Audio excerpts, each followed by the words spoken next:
This is Jared Dees from thereligionteacher.com. You may have heard of this idea of a sacramental in the Roman Catholic Church. So in the Catholic Church, we've got sacraments, but we also have this idea of something called a sacramental.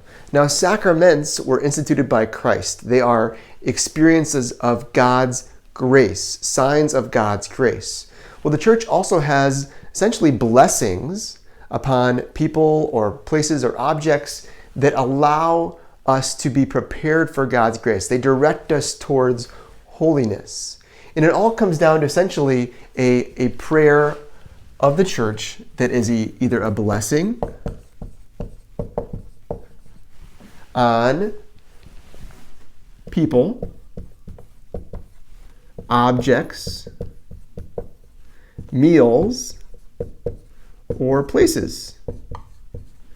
So a sacramental we often think of as a rosary, for example, or a holy object. And truly, if a object has been prayed over, it could be a sacramental.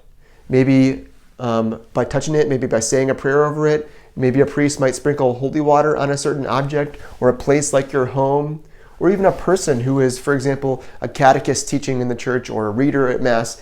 They might be blessed with a blessing and become a sacramental, become a person or an object that is leading us to the grace of God. Meals are very common sacramental, right? When we sit down and we say grace, bless us, O Lord, we are asking for a blessing on behalf of the church, our holy family, our family, which is a domestic church, a blessing upon the meal, which becomes a sacramental. It leads us to God. The church talks about three essential forms, at least the Catechism talks about three essential forms of sacramentals. And again, these are blessings upon people or objects. One is just a prayer of a blessing. Two is a consecration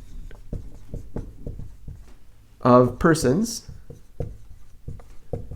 So somebody who might be entering into the religious life is experiencing a consecration or consecrated virgins. These are people that are being blessed in a specific way to lead us towards the Lord. And then finally, an exorcism, believe it or not, is classified as a sacramental. Why? Because in an exorcism, we are praying a blessing over a person or an object that is in defiance against the evil one. It is defying demons or the devil. So an exorcism is a sacramental because it's the church blessing a person or something to defend against the power of the devil, the evil one. All of these things, what they have in common is the church is praying on behalf of us, of these objects, to get us towards the Lord. When something is blessed, it becomes a sacramental. It gets to lead us towards Jesus. Go make disciples. God bless.